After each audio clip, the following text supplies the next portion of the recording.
हाँ स्टूडेंट्स, तो English medium class 12th का लेक्चर लेकर के हम आ गए और आज का लेक्चर है बेसिकली आज हम लोग को पढ़ना है वेन डी ग्राफ जनरेटर।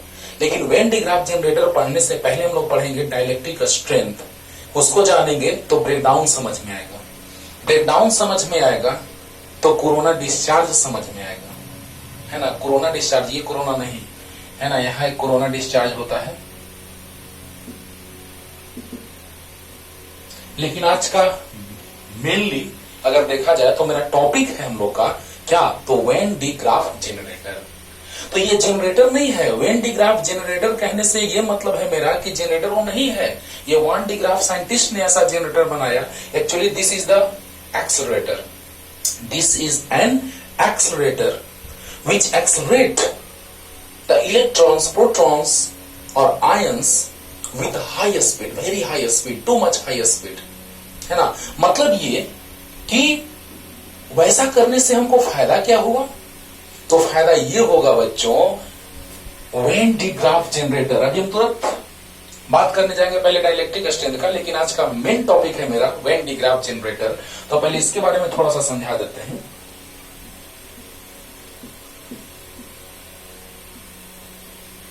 ये GRAPH ग्राफ, वो जो एक्स वर्सेस वाई और डिस्प्लेसमेंट, टाइम वर्सेस डिस्प्लेसमेंट जो हम लोग ग्राफ ड्रॉ करते हैं वो नहीं है। ये ग्राफ साइंटिस्ट का नाम है वेन डी ग्राफ और उन्होंने अपने नाम पे रखा वेन डी ग्राफ जनरेटर। तो this is not a generator, this is basically an accelerator. तो क्या फायदा है, क्यों हम पार्टिकल को एक्सेलरेट कराना चाह रहे हैं, क्या उससे फायदा है। तो सोचो जरा सा कि अगर हम लोग मेटालिक सरफेस पे इलेक्ट्रॉन से टू मच हाई स्पीड से एक्सलेट करा करके अगर उस पे स्ट्राइक करवाते हैं, अटैक करवाते हैं, तो यहां से एक्स रे जनरेट होता है। जब हम लोग एक्सरे करवाते हैं, है ना, ब्रोकन पार्ट का बात करते हैं जब हम लोग बोन्स के, तो वहां पर हम लोग जब एक्सरे करवाने जाते हैं तो पता चल जाता है कि कौन सा पार्ट टूटा हुआ है। तो उसके लिए हम लोग क्या करते हैं कि इलेक्ट्रॉन से हाई स्पीड से मेटालिक सरफेस पे अटैक करवाते हैं। मॉडर्न फिजिक्स में पढ़ना है, लेकिन मॉडर्न फिजिक्स के कॉन्सेप्ट को ही, है ना, जो आने जा रहा है कॉन्सेप्ट मॉडर्न फिजिक्स का, उसमें हम एक मशीन का यूज करते हैं। This is the machine, basically machine और एन एक्सेलरेटर, है ना। तो क्या किया जाता है कि इलेक्ट्रॉन से जब मेटालिक सरफेस पे अटैक किया जाएगा तो एक्सरे जनरेट होगा, है ना। अब कहिएगा कि नहीं सर हमको अल्फा पार्टिकल से अटैक करवाना है, तो जो रदरफोर्ड साहब एक्सपेरिमेंट किए थे, है ना, गोल्ड फॉइल लेकर के, जिसकी में देखा गया था कि न्यूक्लियस में जरूर पॉजिटिव चार्ज है ना। न्यूट्रॉन के बारे में उस समय नहीं पता था, चेडविक साहब बताए थे, सब मॉडर्न फिजिक्स में डिटेल में पढ़ाएंगे बच्चों। लेकिन देखा जाए तो प्लस वाला प्लस को जैसे ही इस पे अटैक कराएंगे तो ये प्लस वाला इसको रिपेल कर देना चाहिए, लेकिन इतने हाई स्पीड से हम अटैक करवाते हैं कि इसके न्यूक्लियस को तोड़ देता है, ब्रेक कर देता है। और हम किसी भी एटम का बात करते हैं तो 99.99% mass of any atom exist inside the nucleus. तो किसी भी एटम को ब्रेक करने का मतलब उसके न्यूक्लियस को ब्रेक करना, है ना। तो अभी बस इतना जानिए आप कि पॉजिटिव चार्ज के द्वारा, ये अल्फा पार्टिकल है बाबू, है ना, तो इसके द्वारा हम लोग प्लस यानी न्यूक्लियस को ब्रेक कर देते हैं और बस जैसे ही ब्रेक हो गया रिएक्शन स्टार्ट हो गया। तो हम लोग चाहते हैं कि रिएक्शन स्टार्ट हो जाए। न्यूक्लियर फिजिक्स में जबरदस्त एप्लीकेशन है बाबू। इस वेन डी ग्राफ जनरेटर के हेल्प से हम न्यूक्लियस को ब्रेक कर देंगे और काम खत्म, क्योंकि तोड़ना ही काम है मेरा। जैसे ही तोड़ेंगे रिएक्शन भी स्टार्ट। ओके, यहां पर अटैक कराएंगे इलेक्ट्रॉन से, एक्सरे जनरेट होगा। यानी कि जब हमको रिएक्शन में कुछ काम देगा, कुछ चीज जनरेट होने जा रहा है, उसके लिए अगर मान लिया जाए कि इसको हम तोड़ना चाह रहे हैं बाबू, इसको ब्रेक करना चाह रहे हैं, तो क्या ऐसे ब्रेक हो जाएगा? तो हमको इसको ब्रेक करने के लिए जेसीबी लाना पड़ा, है ना। तो सोचो जरा सा, उसी तरह से अगर किसी certain magnitude of potential difference के द्वारा न्यूक्लियस ब्रेक नहीं हो रहा है, तो उस पोटेंशियल डिफरेंस को हम और भी ज्यादा इंक्रीज करना चाहते हैं। यानी कि आपको पता होगा V इक्वल टू होता है W/Q, तो W equal to Q into V, and this work is the form of energy, potential energy. And potential energy is converted into kinetic energy. इसको ऐसे हम लोग फील करते हैं, थोड़ा सा ऐसे, अभी तुरंत पूरा का पूरा फील करवाते हैं, पहले ऐसे फील करो कि जैसे किसी, मान लिया जाए कि मार्कर को हमने यहां से यहां तक लाया, तो work done by me is converted into potential energy और stored in this object in form of potential energy, and when it is dropped then potential energy stored in it is converted into kinetic energy। तो जैसे ही हमने work किया, इसमें potential energy के form में store हुआ और ये पोटेंशियल एनर्जी काइनेटिक एनर्जी में कन्वर्ट हुआ। Just in a similar way potential difference का वैल्यू अगर होगा तो वर्क होगा, work is a form of energy and potential energy is converted into kinetic energy. सब कुछ यहां से बताने जा रहा है। तो बस पहले बेसिक कॉन्सेप्ट क्लियर करते हैं बच्चों कि जैसे ही पोटेंशियल एनर्जी को काइनेटिक एनर्जी में कन्वर्ट कर दिए, तो आप बताइए कि एक certain magnitude of potential difference होना चाहिए, तो सर्टेन वैल्यू ऑफ वेलोसिटी होगा। हाँ, अब मान लिया जाए कि वेलोसिटी ब्रेक करना है, कहां ब्रेक हुआ, नहीं हुआ। उसी तरह से न्यूक्लियस को ब्रेक करने के लिए हाई स्पीड से अटैक करवाना रहता है, और उस हाई स्पीड के लिए पोटेंशियल डिफरेंस भी टू मच हाई होना चाहिए। तो ये एक ऐसा मशीन है जो कि approx 10 to the power 4 volt को, मीन्स 10,000 वोल्ट को मिलियंस वोल्ट में कन्वर्ट कर देता है ना। Means approx 6 into 10⁻6 volt to 8 into 10⁻6 volt के फॉर्म में कन्वर्ट कर देता है। ये एक ऐसा मशीन है। अब क्या फायदा हुआ? तो फायदा ये हुआ कि इसके द्वारा उतना वेलोसिटी नहीं मिल पा रहा था जितना से न्यूक्लियस को अटैक करके ब्रेक कर दिया जाए, लेकिन अब हमने इस मशीन के हेल्प से क्या किया, इस एक्सीलरेटर के हेल्प से क्या किया, हाँ, इस वोल्टेज को, इस पोटेंशियल डिफरेंस को उस फॉर्मेट में मिलियंस के फॉर्म में कन्वर्ट कर दिया है ना, मेनी लैख पोटेंशियल डिफरेंस के फॉर्म में कन्वर्ट कर दिया। यानी कि इसको हमने इंक्रीज करा के उतना पहुंचाया। अब बताओ बच्चों कि जितना ही ज्यादा पोटेंशियल डिफरेंस इंक्रीज करेगा उतना ही ज्यादा वेलोसिटी इंक्रीज करेगा। अब उस लिमिट तक ये वेलोसिटी पहुंच गया कि न्यूक्लियस को ब्रेक कर देगा। वाह। And this is the basic funda about the Van de Graaff generator, है ना। तो वैन डी ग्राफ जनरेटर का अगर हम लोग बात करते हैं तो बेसिकली ये ऐसा एक्सीलरेटर है जो पोटेंशियल डिफरेंस को बढ़ाता है और पार्टिकल को हाई स्पीड से एक्सीलरेट करता है, और इस तरह से न्यूक्लियस को ब्रेक करते हैं। न्यूक्लियर फिजिक्स का बात करो, किसी एटम को ब्रेक करने का बात करो, एटम को ब्रेक करना मतलब न्यूक्लियस को ब्रेक करना। मॉडर्न में पढ़ाएंगे कि उस किसी भी एटम के का 99.99% मास जो है वो एग्जिस्ट करता है न्यूक्लियस के अंदर। ओके, तो ब्रेक किए, काम खत्म। अटैक किए, एक्स रे जनरेट हो गया, काम खत्म। तो यहाँ अल्फा पार्टिकल्स, यहाँ इलेक्ट्रॉन से। वाह, क्लियर। तो ये था बेसिक कॉन्सेप्ट, क्या था, कैसे हम लोग बनाएंगे, हाँ, क्या इसका प्रिंसिपल है, सब कुछ सीखेंगे बच्चों। राइट, स्टार्ट किया जाए। तो उससे पहले हम लोग एक बात जानने जा रहे हैं, और वो है डाइलेक्ट्रिक स्ट्रेंथ।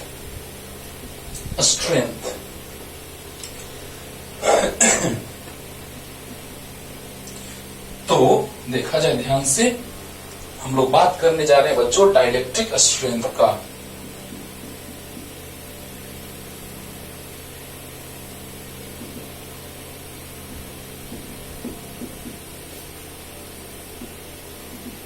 पहले लिखते हैं तब समझाते हैं इसको, और यही काम देगा वैन डी ग्राफ जनरेटर में, ब्रेकडाउन का कॉन्सेप्ट काम देगा। तो डाइलेक्ट्रिक समझेंगे स्ट्रेंथ, तब ब्रेकडाउन समझ में आएगा। तो dielectric strength of dielectric medium, dielectric strength of dielectric medium is defined as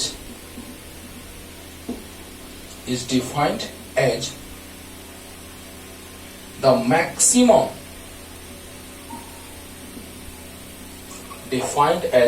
maximum intensity or a strength, the maximum intensity or a strength of electric field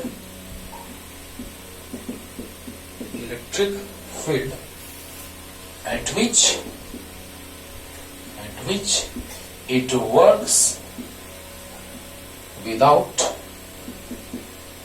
breakdown.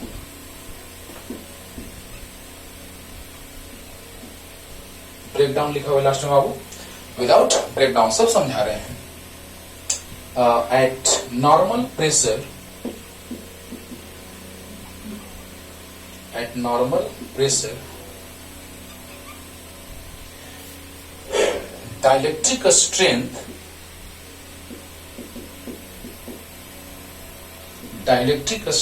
of dry air is 3 into 10 to the power 6 volt per meter। क्या बात है, समझना बाबू ध्यान से। Dielectric strength क्या है ये समझते हैं हम लोग। तो डाइलेक्ट्रिक स्ट्रेंथ जो है वो किसी डाइलेक्ट्रिक मीडियम का, dielectric medium just like an insulator है ना, ग्लास हो गया, लेका हो गया। तो इस तरह से हम लोग बात करते हैं कि dielectric means an insulator, air insulator है, लेकिन ये कंडक्टर भी बन जाता है, अभी सिखाने जा रहे हैं, है ना। कब? तो जब वोल्टेज बहुत हाई होगा तब। यानी कहने का मतलब मेरा कि डाइलेक्ट्रिक स्ट्रेंथ जो है वो किसी डाइलेक्ट्रिक मीडियम के लिए मैक्सिमम इलेक्ट्रिक फील्ड इंटेंसिटी का वैल्यू है जिस पर ये बिना ब्रेकडाउन हुए वर्क करता है ना, मींस ब्रेकडाउन नहीं होता है। तो ये क्या है, वोल्ट पर मीटर और न्यूटन पर कूलम इज ऐसा unit of electric field intensity. तो ये इलेक्ट्रिक फील्ड इंटेंसिटी का वैल्यू है, मैक्सिमम इलेक्ट्रिक फील्ड इंटेंसिटी का वैल्यू। अगर इससे ज्यादा इलेक्ट्रिक फील्ड इंटेंसिटी हो जाए तो वह डाइलेक्ट्रिक मीडियम जो है वो ब्रेकडाउन होगा। उसका ब्रेकडाउन का मतलब क्या है बच्चों, थोड़ा सा यहां सुनो ध्यान से, क्योंकि वेन डी ग्राफ जनरेटर में ब्रेकडाउन का कॉन्सेप्ट क्लियर होगा और वहीं से बात आएगा कोरोना डिस्चार्ज का, कोरोना डिस्चार्ज। तो समझिएगा ध्यान से, dielectric strength of dielectric medium is defined as the maximum intensity और strength of electric field at which it works without breakdown. Means समझ लो शॉर्ट में, ये डाइलेक्ट्रिक मीडियम है, मीन्स इंसुलेटर है। तो अगर हम यहां पे एयर का बात कर ले एग्जांपल के लिए, तो अगर इलेक्ट्रिक फील्ड इंटेंसिटी का वैल्यू इतना से ज्यादा हुआ तो वह एयर इंसुलेटर ना होकर के कंडक्टर हो जाएगा। ब्रेकडाउन का मतलब है कि उसका नेचर चेंज हो जाएगा, मीन्स उसका अपना प्रॉपर्टी बरकरार नहीं रहेगा। मीन्स डाइलेक्ट्रिक स्ट्रेंथ हम लोग जो सोच रहे हैं बच्चों, ध्यान देना, डाइलेक्ट्रिक स्ट्रेंथ जो हम लोग सोच रहे हैं बच्चों वो क्या है, तो डाइलेक्ट्रिक मीडियम के लिए मैक्सिमम इलेक्ट्रिक फील्ड इंटेंसिटी का वैल्यू है, जो उस डाइलेक्ट्रिक मीडियम को कहता है कि तुम्हारा अपना गुण, मीन्स हमारा अपना गुण बरकरार है। अगर इलेक्ट्रिक फील्ड इंटेंसिटी का वैल्यू उसके मैक्सिमम इलेक्ट्रिक फील्ड इंटेंसिटी से ज्यादा हो जाए, है ना, तो क्या हो जाएगा, वह डाइलेक्ट्रिक मीडियम कंडक्टर के जैसा बिहेव करने लगेगा। मीन्स यहां पे हम लोग लिखे हैं कि eight which it works without breakdown, मतलब ब्रेकडाउन नहीं हुआ है तो वह इंसुलेटर है, यानी डाइलेक्ट्रिक मीडियम है। हाँ, लेकिन अब जैसे ही अगर उससे ज्यादा इलेक्ट्रिक फील्ड इंटेंसिटी का वैल्यू हो जाए, उस मैक्सिमम से भी ज्यादा, मीन्स उतना तक वो बर्दाश्त कर सकता है, और उससे ज्यादा अगर इलेक्ट्रिक फील्ड इंटेंसिटी हो गया तो डिस्ट्रॉय हो जाएगा, यानी कि उसका जो डाइलेक्ट्रिक प्रॉपर्टी है वो समाप्त, यानी इंसुलेटिंग प्रॉपर्टी समाप्त हो जाएगा और वह कंडक्टर के जैसा बिहेव करने लगेगा। मीन्स ब्रेकडाउन के पहले वह डाइलेक्ट्रिक मीडियम है और ब्रेकडाउन के बाद वह कंडक्टर के जैसा बिहेव करेगा। ये बात हमको क्लियर करना था, इसीलिए अक्सर हम डाइलेक्ट्रिक स्ट्रेंथ यहीं पे पढ़ाते हैं बच्चों। जब से मैं पढ़ा रहा हूं, है ना, लगभग 6.5 ईयर्स से, तो तब से मैं वेन डी ग्राफ जनरेटर के पहले डाइलेक्ट्रिक स्ट्रेंथ को पढ़ाता हूं। इसलिए पढ़ाते आ रहा हूं कि जब तक ये बात क्लियर नहीं होगा आपको, तब तक आपको ब्रेकडाउन के बारे में क्लियर नहीं होगा, और ब्रेकडाउन नहीं क्लियर होगा तो आप अच्छे से कोरोना डिस्चार्ज नहीं समझ पाएंगे, और अच्छे से कोरोना डिस्चार्ज नहीं समझेंगे तो वेन डी ग्राफ जनरेटर अच्छे से समझना पॉसिबल नहीं है। तो ब्रेकडाउन के पहले ये डाइलेक्ट्रिक मीडियम रहेगा, मीन्स उसका इंसुलेटिंग प्रॉपर्टी बरकरार रहेगा, और जैसे ही ब्रेकडाउन हो गया तो क्या, तो वह insulator, that insulator behaves like a conductor, और आयनाइजेशन होना स्टार्ट हो जाएगा, आयंस में कन्वर्ट होना स्टार्ट हो जाएगा। नेट चार्ज 0 तो प्लस माइनस यानी आयंस में कन्वर्ट होना स्टार्ट हो जाएगा, और वही हम लोग को अभी वेन डी ग्राफ जनरेटर में काम देगा। क्लियर? तो एयर के लिए अगर इतना से ज्यादा इलेक्ट्रिक फील्ड का इंटेंसिटी का वैल्यू बढ़ा दो तो क्या हो जाएगा, that air behaves like a conductor. Okay, तो चलिए जल्दी से लिख लीजिए। अब हम लोग बात करने जा रहे हैं बच्चों when de Graaff generator. Anti graph generator का बात करने जा रहे हैं हम लोग, तो देखा जाए।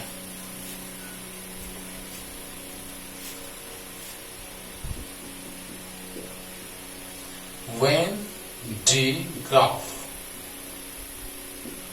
GRAAF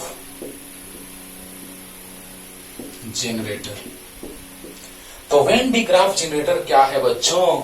अभी सब शुरू में समझाएं कि एक ऐसा डिवाइस है, एक ऐसा मशीन है, हाँ, जो कि क्या करता है, तो वोल्टेज को बहुत ही ज्यादा इंक्रीज कर देता है और इलेक्ट्रॉन प्रोटॉन आयंस को, है ना, मीन्स, और आयंस मीन्स क्या, पॉजिटिव चार्जेस नेगेटिव चार्जेस को क्या करता है, एक्सलेट करता है विथ हाई वेलोसिटी, है ना। तो क्या है ये? तो अभी तुरंत फिगर बना के सब क्लियर कर रहे हैं, देखो ना, पूरा का पूरा क्लियर हो जाएगा। बस नोटबुक और पेन निकाल के बैठ के ध्यान से, और ध्यान से समझते रहिए हर एक पॉइंट आपके, है ना। चलिए, और ये भी बताएंगे आपको लाइटनिंग के बारे में, लाइटिंग अरेस्टर के बारे में, सब कुछ बताने जा रहे हैं। तो when the graph generator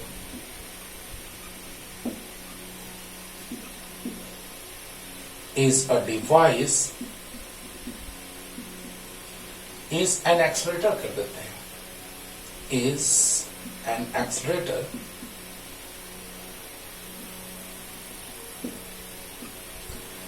when the graph generator is an accelerator device, machine, कुछ भी कर सकते हैं बच्चों। तो when the graph generator is an accelerator by which potential difference of approx 10 to the power 4 volt is converted into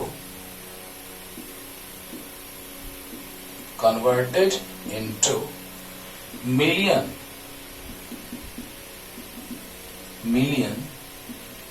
volts, like 6 into 10 to the power 6 volt to 8 into 10 to the power 6 volts. Okay, change it, accelerate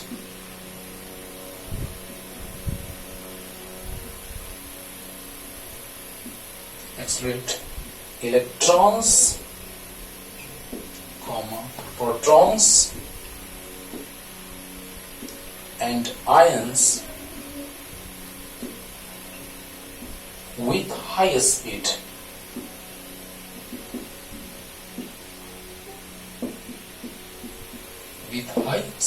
ध्यान से समझिएगा बच्चों, ये एक ऐसा machine है, ऐसा accelerator है, ऐसा डिवाइस है जो क्या करता है कि वोल्टेज को approx 10 to the power 4 means 10,000 voltage को मिलियंस वोल्ट में कन्वर्ट कर देता है। कैसे, सब कुछ आज हम बताने जा रहे हैं यहाँ पे। तो converted into million volts, approx 6 into 10 power 6 volt to 8 into 10 power 6 volts.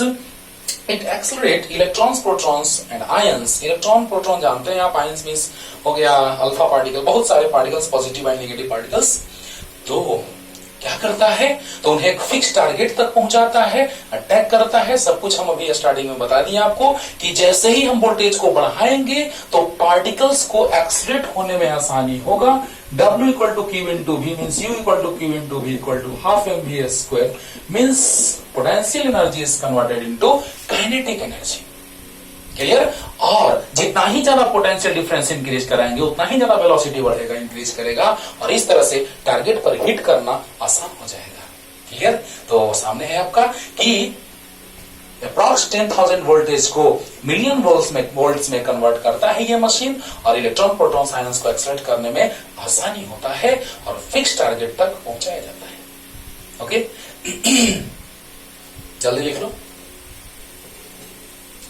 अब देखो बाबू, अब हम लोग बात करने जा रहे हैं प्रिंसिपल का, और इसी प्रिंसिपल से एक चीज और सिखाने जा रहे हैं आपको साथ साथ। बस देखते रहिए ध्यान से, हर एक पॉइंट क्लियर हो जाएगा। ओके, तो देखा जाए, अब हम लोग बात करने जा रहे हैं प्रिंसिपल का। सिद्धांत जिसको हिंदी में कहते हैं, है ना, प्रिंसिपल। तो देखा जाए, समझा रहे हैं, it is based on the principle of sharp edge,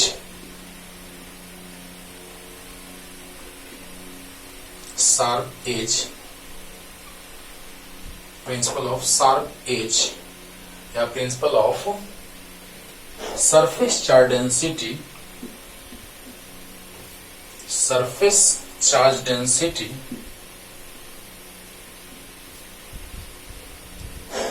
charge density यहां लिख देते हैं बच्चों, density of sharp edge at which corona discharge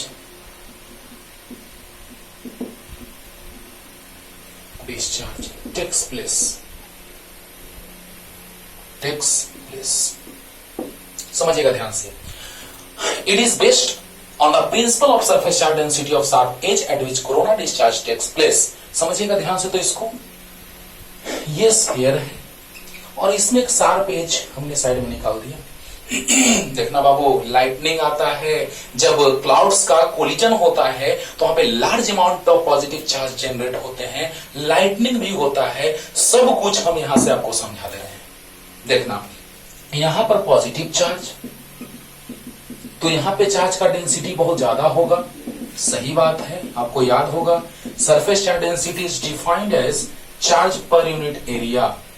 तो एरिया, अगर इस पार्ट का एरिया बहुत ही लेस है तो एरिया मच लेस, तो surface charge density much high.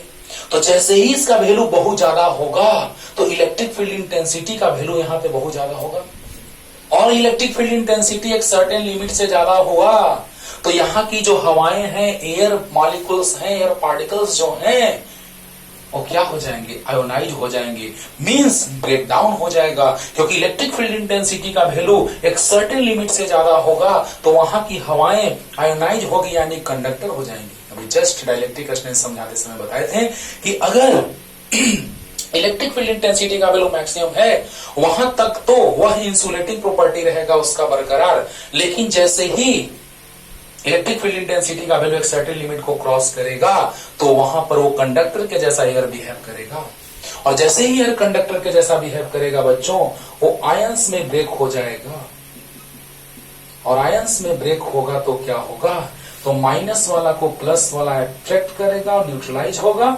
और प्लस वाला को प्लस वाला रिपेल करेगा, और इस तरह से यहां पे क्या होता है कि विजिबल ग्लो होता है, विजिबल लाइट यहां पे दिखाई देता है। हाँ, और यहां पे ऐसा लगता है कि इलेक्ट्रिक विंड यानी कि विद्युत की हवाएं बह रही हैं। और तुरंत अभी हम बताने जा रहे हैं बच्चों एक बात और, जो हम लोग लाइटनिंग रजिस्टर लगाते हैं, जब ठनका गिरता है उसका बात करते हैं हम लोग, तो क्या सिचुएशन आता है वो समझाते हैं, इसी कॉन्सेप्ट से उसको क्लियर कर देते हैं। बस ध्यान से सुनते रहो, पूरा कॉन्सेप्ट यहां है ना।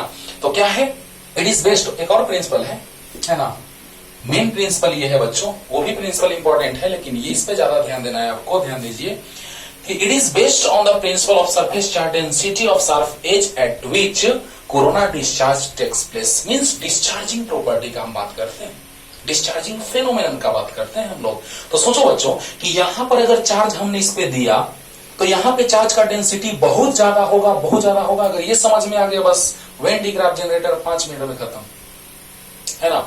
तो जैसे ही हम लोग डिस्चार्जिंग का बात करते हैं तो आखिर वो क्यों हुआ, तो हुआ यूं कि जैसे ही हमने इस पे चार्ज दिया तो चार्ज इस पे, इसके इस पोर्शन में जहां शार्प एज है वहां पर एरिया बहुत कम, तो सरफेस चार्ज डेंसिटी बहुत ज्यादा। और जब इलेक्ट्रिक फील्ड इंटेंसिटी, सोचो सरफेस चार्ज डेंसिटी बहुत ज्यादा तो इलेक्ट्रिक फील्ड इंटेंसिटी बहुत ज्यादा, है ना, क्योंकि अप्रॉक्स सरफेस पर बात करते हैं तो equal to sigma by epsilon naught होता है। तो जरा सा सोचिए कि जैसे ही इलेक्ट्रिक फील्ड इंटेंसिटी का एक सर्टेन लिमिट क्रॉस करेगा तो यहाँ की हवाएं कंडक्टर हो जाएंगी, यानी ब्रेक डाउन हो जाएगा। और जैसे ही कंडक्टर हो जाएंगी तो वहां पर प्लस माइनस आयंस में कन्वर्ट हो जाएगा। माइनस को प्लस अट्रैक्ट करके न्यूट्रलाइज होगा और प्लस वाला को रिपेल करके लगेगा कि उधर इलेक्ट्रिक विंड का फ्लो रहा है और यहाँ पे स्पार्क होगा, यानी कि विजिबल ग्लो वहां पे होगा, विजिबल लाइट आपको नजर आएगा। ओके, और इस तरह के फिनोमेनन को क्या कहा जाता है? This type of phenomenon is known as corona discharge. Clear हुआ कि जैसे ही यहाँ पे इलेक्ट्रिक फील्ड इंटेंसिटी का एक सर्टेन लिमिट क्रॉस करेगा तो वहां की हवाएं जो है कंडक्टर में कन्वर्ट हो जाएगी। ओके, और कंडक्टर में जैसे ही कन्वर्ट होगी तो क्या होगा? आयंस कन्वर्ट होंगे, आयंस में नेगेटिव चार्ज को अट्रैक्ट करके न्यूट्रलाइज होगा और प्लस वाला को रिपेल करेगा, इलेक्ट्रिक विंड का फ्लो होगा, यहाँ पे विजिबल लाइट फ्लो होगा and this phenomenon is known as corona discharge. Clear हो गया होगा। अब देखो बच्चों क्या होता है, ध्यान देना, नहीं कहता है कि वहां पे ठनका गिर गया, क्या होता है? थंडरस्टॉर्म का बात करते हैं, लाइटनिंग का बात करते हैं, कैसे ये फेनोमेनन अकर करता है जरा सोचो। ये क्लाउड्स हैं, क्लाउड्स हैं, कोलिजन हुआ, large amount of positive charges generated. तो जब बहुत ज्यादा amount of positive charge generate हुआ बच्चों, देन व्हाट हैपेंस? तो अर्थ पे निगेटिव चार्ज इंड्यूस कर देगा। बहुत ज्यादा पॉजिटिव चार्ज है बाबू, अभी तुरंत आ रहे हैं अगले चैप्टर में, ये लास्ट लेक्चर है इस चैप्टर का और बहुत डिटेल में पढ़ा है बच्चों, ध्यान देना, पढ़ो अच्छे से बहुत। तो बहुत सारे बिल्डिंग्स हैं यहाँ पे, है ना, एक बड़ा सा है तो एक बगल में छोटा सा है। आपको पता होना चाहिए कि जैसे ही निगेटिव को अट्रैक्ट करेगा पॉजिटिव चार्ज तो यहां पर निगेटिव आ गया, ये पूरा आ रहा है अट्रैक्ट होकर के, क्योंकि बहुत ज्यादा पॉजिटिव चार्जेस हैं।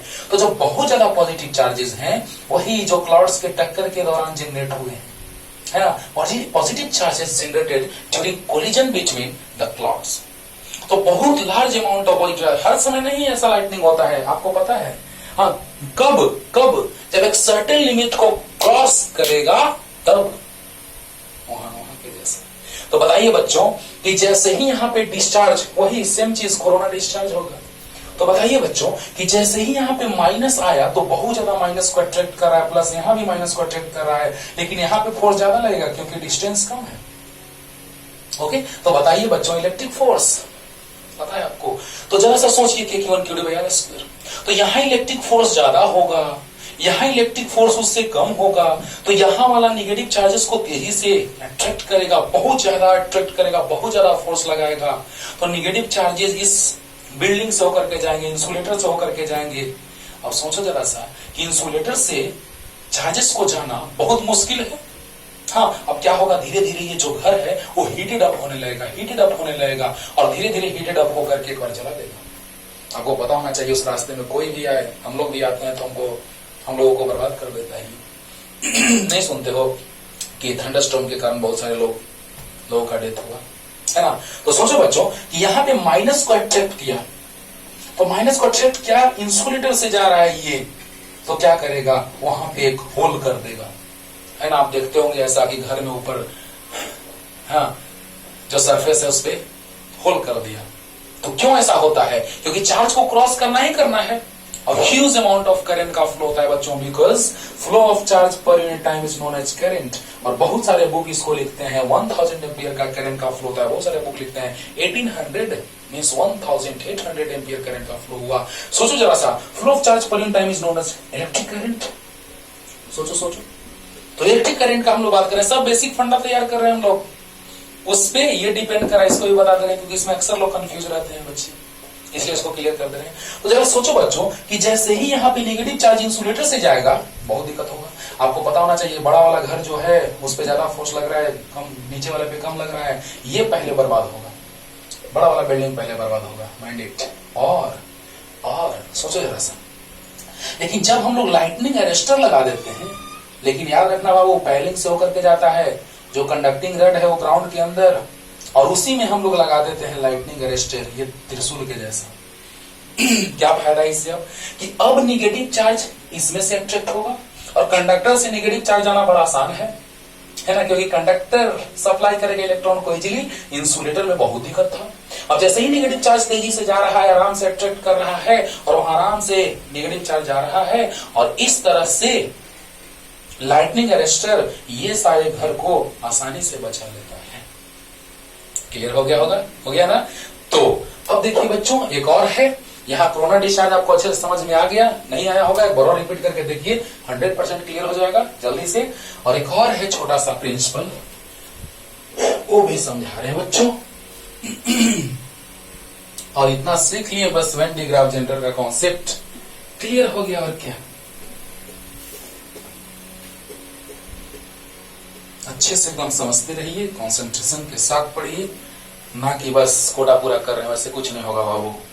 अब देखो एक और है, अभी तुरंत हम बताएंगे ये चीज कि हम एक हॉलो कंडक्टर लेंगे, स्फेरिकल कंडक्टर।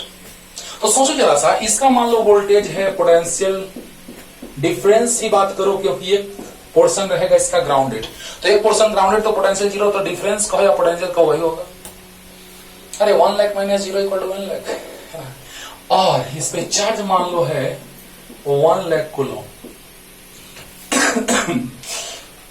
एक और कंडक्टर है जिसका पोटेंशियल 1 वोल्ट है और चार्ज 1 कूलम है। सोचो, तो हम लोग चाह रहे हैं कि इसमें से चार्ज इसमें चला जाए, पॉसिबल ही नहीं है, because we know that electric charge is flowing from higher potential body to lower potential body, but in this case this conducting object having too much less potential with respect to that one। अब सोचिए जरा सा कि potential इसका बहुत ही कम है, तो बहुत खुशी की बात है कि हम लोग थोड़ा सा सोचें और बहुत अच्छा बात मिल गया। क्या, तो इसको इसके अंदर रख देंगे या इसके कांटेक्ट में रख देंगे या इसके अंदर रख देंगे तो वायर से कनेक्ट कर देंगे। वाह, बहुत अच्छा बात। क्या, देखो जैसे ही यहां पे हमने चार्ज रख दिया जिसका पोटेंशियल 1 वोल्ट था, लेकिन अब इसको 1 वोल्ट वाला मत समझो, है ना। अब गोविंदा साहब जो हैं वो राजेश खन्ना साहब के घर में चले गए स्वर मूवी में, और सोचिए वो भी अब उसी स्टाइल में जी रहे हैं जैसे राजेश खन्ना साहब जी रहे हैं, है ना। तो सोचो जरा सा कि जैसे ही 1 वोल्ट वाला आया तो आपको पता होगा कि स्फेरिकल कंडक्टर जो होता है, होलोस्फीयर जो होता है, होलोस्फेरिकल कंडक्टर, उसके सेंटर से लेकर के सरफेस तक पोटेंशियल ऑलवेज बी कांस्टेंट। तो इसके अंदर पहले से पोटेंशियल है 1 लाख और इसका पोटेंशियल 1 वोल्ट ऐड हो गया, तो हो गया कितना, 1 लाख 1 वोल्ट। क्या बात है, क्या बात है। तो इसका पोटेंशियल जब 1 लाख 1 वोल्ट हो गया, इसका 1 लाख है, तो क्या होगा, तो electric charge is flowing from higher potential body to lower potential body, and in this case this is at the higher potential. तो इसका पोटेंशियल हाई है, इसका लो है, तो चार्ज का फ्लो हायर टू लोअर होगा कि नहीं होगा, और कब तक होगा, जब तक कि कंप्लीट चार्ज इसके सरफेस पे ना आ जाए। क्या बात है, क्या बात है। क्योंकि पता है आपको कि कंडक्टर के सरफेस पे नेट चार्ज होता है। ये भी एक प्रिंसिपल है जो बहुत काम देगा बाबू, कि चार्ज का फ्लो होता है हायर टू लोअर, तो यहाँ लोअर है उसका हायर है, इसलिए हमने इसको इसके इनसाइड ले गया और क्या किया, तो चार्ज का फ्लो हायर टू लोअर होने लगा। और कब तक होगा, जब तक कि कंप्लीट चार्ज इस पे नहीं चला जाए। ओके, जल्दी जल्दी जल्दी। अब देखिए कंस्ट्रक्शन समझाते हैं और बस आप लिख लीजिएगा अपने से। देखो बच्चों, कंस्ट्रक्शन में 2 पुली लेते हैं, इंसुलेटिंग पुली, है ना, और नीचे वाले पुली को हम, lower pulley is connected with motor, है ना, क्योंकि इसको रोटेट कराना है। क्यों रोटेट कराना है सब सामने आ रहा है। और यहां पर हम एक होलो कंडक्टर ले लिए, है ना, होलो कंडक्टिंग स्फीयर, होलो कंडक्टिंग स्फीयर, और इसको इंसुलेटिंग स्टैंड पे फिक्स कर दिए। ये इंसुलेटिंग स्टैंड है बाबू, this stand is made up of insulator, है ना। ओके, ये इंसुलेटर है, या ग्राउंडेड कर दो इसको। ये यहां से इंसुलेटिंग पार्ट है बाबू, ये कंडक्टिंग स्फीयर है ना। अब देखिए ये बेल्ट है इंसुलेटिंग मटेरियल का, चाहे तो ले लो इसको सिल्क का या रबर का। ओके, क्यों इंसुलेटिंग आ रहे हैं, सब कुछ बता रहे हैं। और बाहर से हम एक जो गैप बना दिए हैं बीच में, ये वॉल है, और इसके बीच में हमने मीथेन और नाइट्रोजन को फिल कर दिया। क्यों ऐसा, वो भी समझा रहे हैं। यही है वाइन डी ग्राफ जनरेटर बाबू। हाँ, पूरा समझा रहे हैं, ध्यान दो। और जैसे ही यहाँ पे ये पुली P1 है, इसको मोटर के हेल्प से रोटेट कराते हैं, ये पुली P2 है, ये है belt, insulating belt, insulating belt है ना, ये है होलो स्फेरिकल कंडक्टर। ओके, ये है इंसुलेटर, ये है इंसुलेटर, इंसुलेटर, और ये है होलो मेटालिक कंडक्टर या होलो मेटालिक कंडक्टिंग स्फीयर। होलो मेटालिक भी लिखे, कंडक्टिंग भी, या होलो कंडक्टिंग स्फीयर लिख दो, कोई दिक्कत नहीं है। चलो, तो सब दिख रहा होगा, नहीं दिख रहा होगा तो बोल रहे हैं होलो कंडक्टिंग स्फीयर ही लिख लीजिए, मेटालिक तो कंडक्टर है ही। होलो कंडक्टिंग स्फीयर, ये इंसुलेटिंग बेल्ट है, ये पुली P1 P2 है। और कॉम ले लेते हैं, इसमें क्या फील्ड है बाबू, नाइट्रोजन या मीथेन। तो नाइट्रोजन और मीथेन हम लोग फिल करेंगे, क्या फायदा होगा सब कुछ बता रहे हैं। नाइट्रोजन या फिर मीथेन, ओके। और यहां पर हमने एक बैटरी ले लिया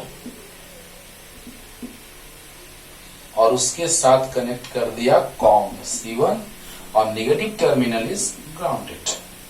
और यहां एक कॉम हमने ले लिया C2। पहले तो कंस्ट्रक्शन बताते हैं, है ना, फिर वर्किंग पे हम लोग आएंगे। तो चलिए, कंस्ट्रक्शन में क्या लिखना है आपको समझा दे रहे हैं, 2 बार इसको आप लिख लीजिएगा आराम से, समझिए।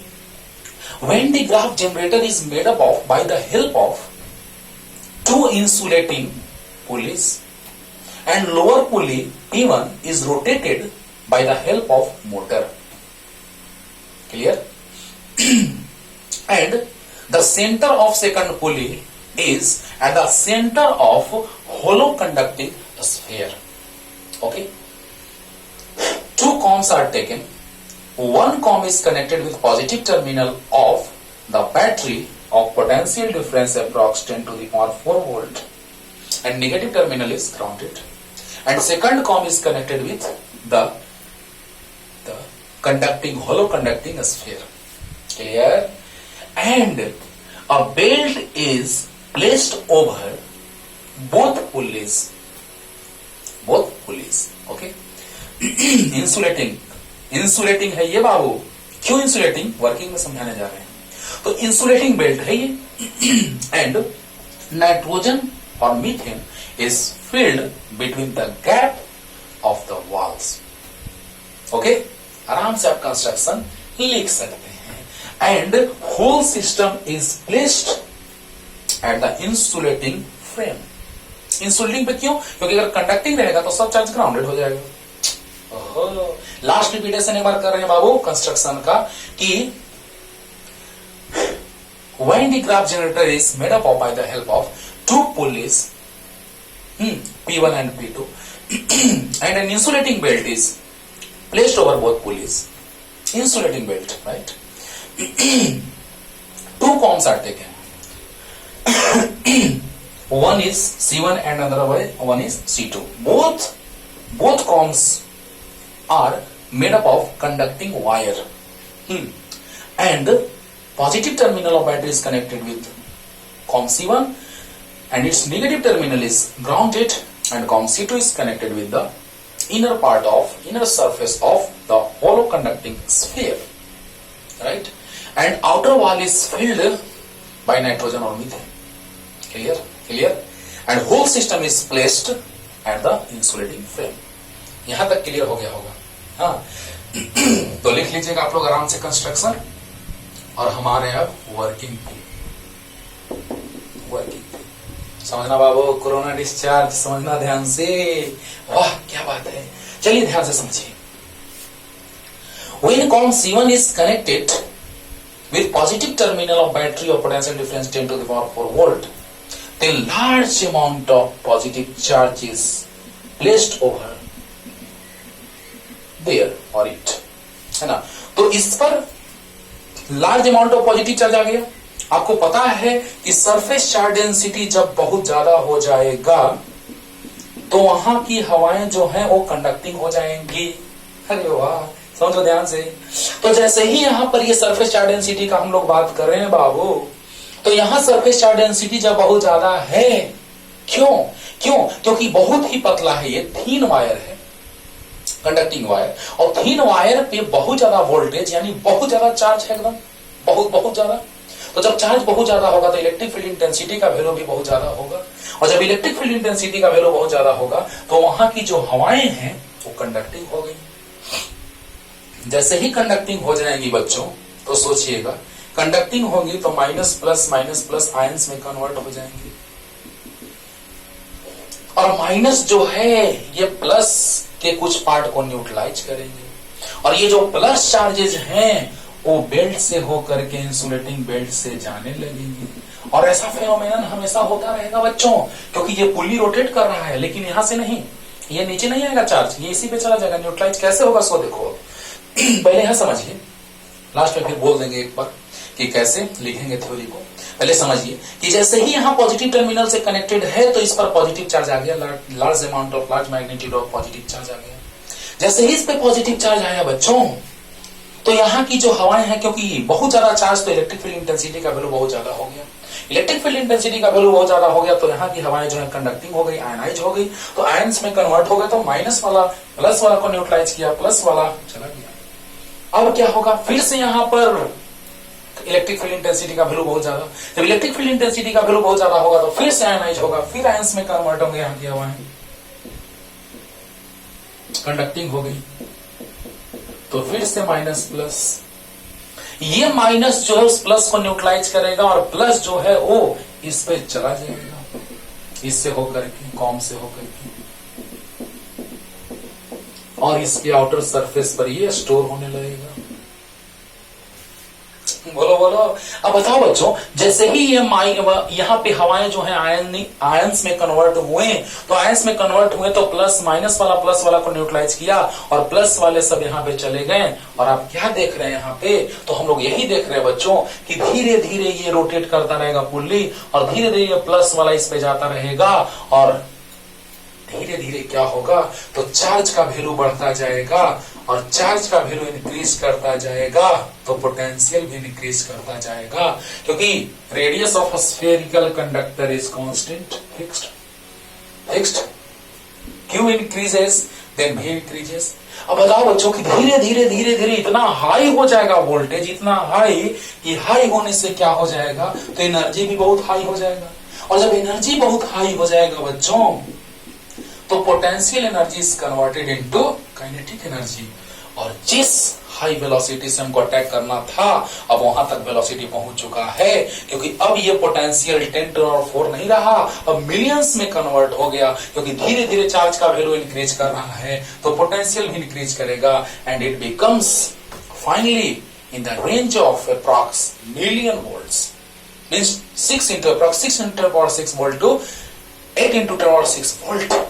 और बताइए बच्चों, यहां से ये बढ़ा भी बढ़ा तो वेलोसिटी, ये पोटेंशियल डिफरेंस बहुत ज्यादा इंक्रीज किया तो वेलोसिटी भी बहुत ज्यादा इंक्रीज करेगा, और जब वेलोसिटी बहुत ज्यादा इंक्रीज करेगा तो हम लोग एक सर्टेन टारगेट तक हम लोग उसको पहुंचा देंगे। और कैसे, तो ऐसे यहां पर हम आयंस का या प्रोटॉन इलेक्ट्रॉन का सोर्स ले लिए, तो यहां से अब क्या होगा कि वो टारगेट तक पहुंच जाएगा, और यहां पे हमारा टारगेट है, इस पर अटैक कर देगा। क्लियर? तो बहुत ज्यादा वेलोसिटी से आएगा, अटैक करेगा। अभी तुरंत हम समझाए सबसे स्टार्टिंग में बाबू कि इलेक्ट्रॉन आएगा तो मेटालिक कंडक्टर जो है, मेटल है के सरफेस का बात करें तो उस पर अटैक करेगा। अटैक करने के बाद क्या होगा, तो एक्सरे जनरेट होगा, और अल्फा पार्टिकल से अटैक करवाएंगे तो न्यूक्लियस पे बम्बार्डिंग होगा, और वो क्या हो जाएगा, ब्रेक हो जाएगा, और इस तरह से रिएक्शन स्टार्ट हो जाएगा।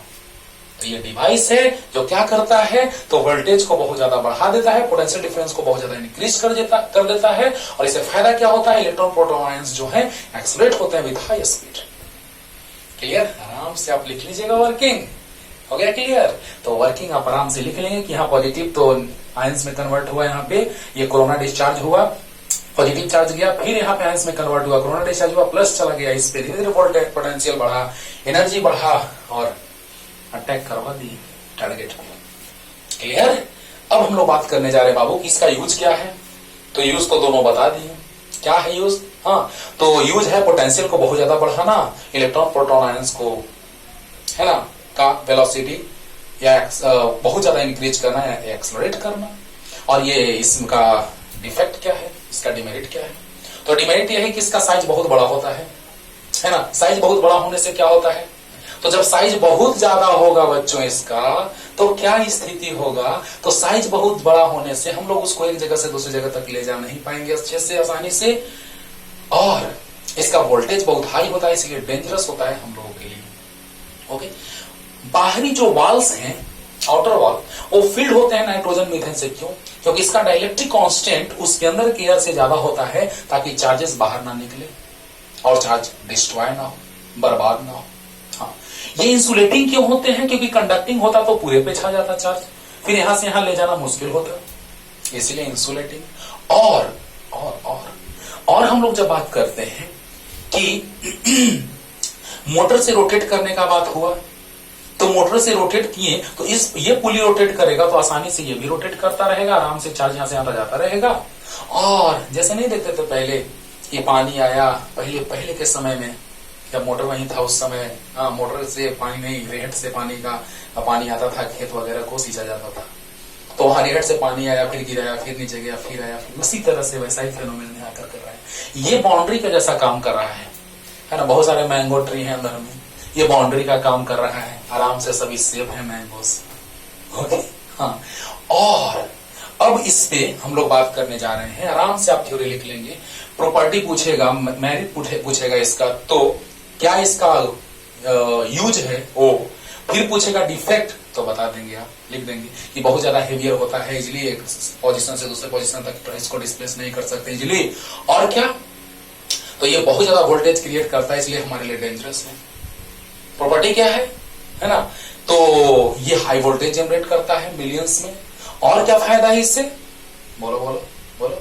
तो इलेक्ट्रॉन प्रोटॉन आयंस को हम लोग टारगेट पे हिट कराते हैं। सब कुछ क्लियर हो गया होगा अच्छे से।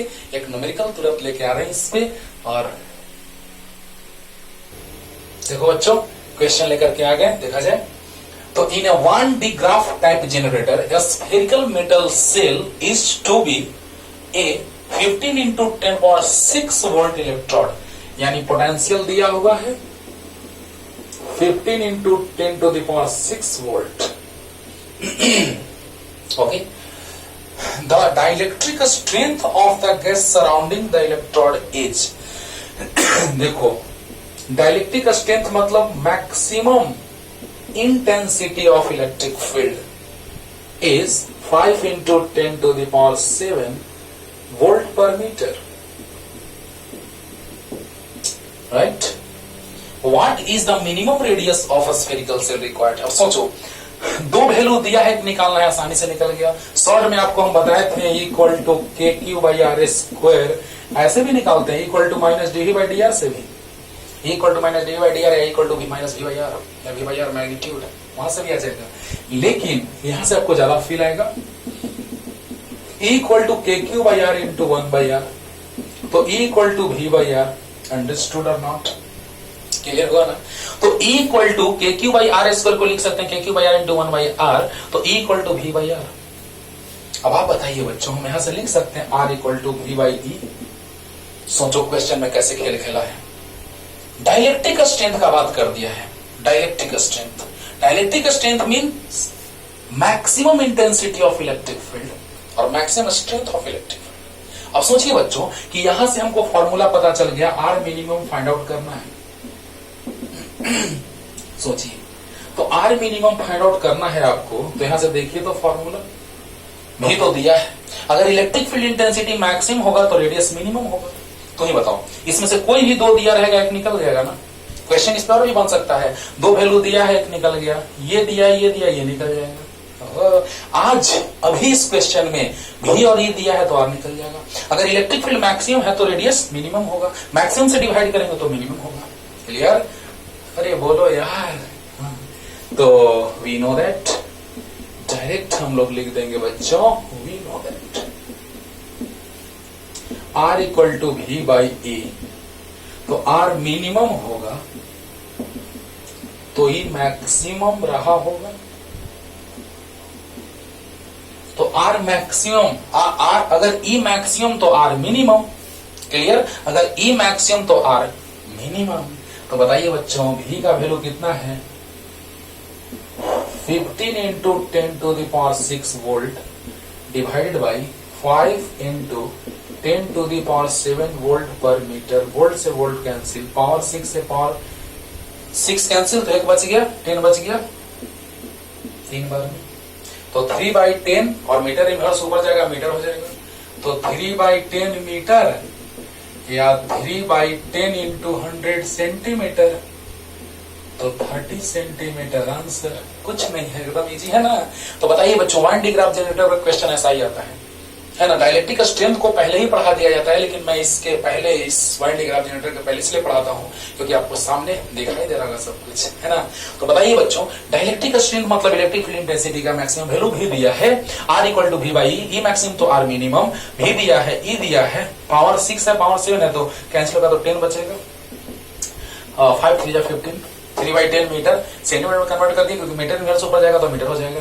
तो बताइए 3 बाई 10 100 सेंटीमीटर, तो 30, 10 से 10 कैंसिल, तो 30 centimetre. And this is the answer. Okay, तो 1D ग्राफ जनरेटर भी समाप्त होता है और ये चैप्टर भी समाप्त होता है। अगले लेक्चर में आते हैं लेकर के नया चैप्टर, करंट इलेक्ट्रिसिटी का, इलेक्ट्रिक करंट चैप्टर है जो आते हैं लेकर के, बहुत मजा आएगा उसमें भी। तब तक के लिए टाटा बाय बाय।